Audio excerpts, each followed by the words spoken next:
아니 이게 두꺼우니까. គ្រួសារសាច់ថ្លៃគ្រួសារសាច់បកើតនៅចិត្តនៅឆ្ងាយទំនេរមានពេលឲ្យគ្នាតិចតួចក៏មានន័យដែរបានសមាជិកថ្មីមួយនេះរត់តែសប្បាយចិត្តទៀតហើយការដែលយើងរៀបការប្តីនៅស្រុកក្រៅមិនមែនងាយស្រួលទេបងប្អូនណាយជួបគ្រួសារសាច់ថ្លៃល្អតែមិនអីទេប៉ះមិនល្អអីហ្នឹងទឹកភ្នែកយំទៅស្រុកហើយ 안녕하세요. 나 멘타전이야 나 멘타전이야 설거지 하고 있어요. 말분리짠 마이크로분리짠 잘 지냈어요? 아, 네, 잘 지내고 있어요. đã kho rồi kia mà đông sờ bài bạn này tao sắp bay cha mai mai 좀 입었자 mai 아군 짜 아오이 꼬레 르는 먹 그래 멍멍 르는 à chú cái chỗ chặt mai nhom mà đã xa mai nhom nó bạc cà sai hay rù riê 쫄라 mai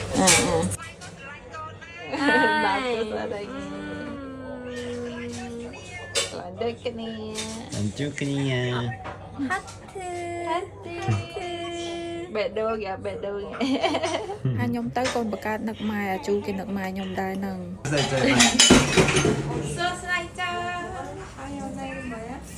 내년에 갈게요 뭐라고요 사람 거의 좋다 사람 거의 사람은 안 tay rồi nhé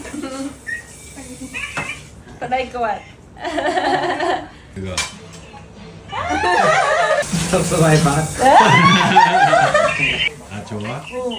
មិនថាភាសាយើងឬក៏ភាសាគេទេដំបងគឺពិបាកដូចគ្នាពួកគាត់ក៏ចូលចិត្តហើយក៏ខំប្រឹងនិយាយតាមខ្ញុំដែរថាបាយអានទៅលួចញ៉ាំទឹកដោះគោកូនរាល់ថ្ងៃអាជូមកដល់មានណាបងប្អូនណាយពី3សុភារហូតហើយជាចង់លូតកពស់ខ្លាំងហើយមកទៅក៏បានចូលចិត្តណាស់ពេលយើងឃើញណាធ្វើសុំយើងប៉ុន្តែពេលដែលយើងអត់ឃើញហើយលួចញ៉ាំបដ ாய் ជុំគ្នាម្ដងគឺសប្បាយចឹងបងប្អូនណាយគ្មានរឿងស្អីទេបានតែនិយាយគ្នាតិចតួច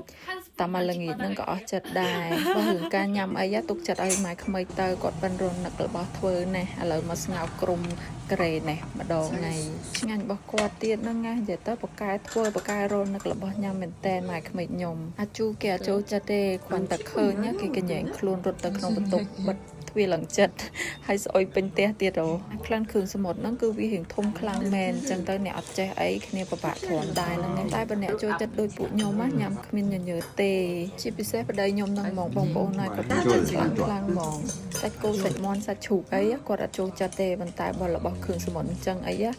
គាត់ថាមួយឆ្នាំនឹងញ៉ាំតែឯងក៏អត់ដែររៀបការបានប្តីនៅស្រុកគេដូចជាខ្ញុំអញ្ចឹងណានិយាយទៅឲ្យតែបងប្អូនសាច់ថ្លៃស្រឡាញ់អាណិតហ្នឹងអរគុណគាត់ខ្លាំងមែនតើជាពិសេសរឿងការថតវីដេអូឃើញមុខពួកគាត់ហ្នឹងហ្មងនិយាយទៅគាត់អត់ប្រកាន់ទេបងប្អូនទោះយើងថតគាត់មិនក៏ដោយក៏គាត់ថាអូខេដែរបើអ្នកខ្លះមែនជនជាតិកូរ៉េគេអត់ចង់ឲ្យឃើញមុខមាត់គេនៅក្នុងបណ្ដាញ Facebook ឬក៏បណ្ដាញសង្គមអីទេពេលថតពីអីយើងពិបាកដែរតែបងប្អូនសាច់ថ្លៃខ្ញុំនេះនិយាយទៅគ្រាន់តែបងថ្លៃខ្ញុំគាត់ជាគ្រូបង្រៀនទេយូរម្ដងបានថតគាត់អញ្ចឹងណាពួកអីគាត់ថាគ្រូបង្រៀនគេអត់ចង់ឲ្យចេញមុខច្រើននៅក្នុងបណ្ដាញសង្គមហ្មងហើយមួយវិញទៀតគាត់ថាគាត់អត់ចេះសម្ដែងទេកុំថតគាត់ច្រើនពេកគាត់ថាគាត់ធម្មតាអញ្ចឹងគឺអូខេអត់អីទេហើយវីដេអូដែលសម្ដែងគឺមានតែម៉ែក្មេងថាជូរទេ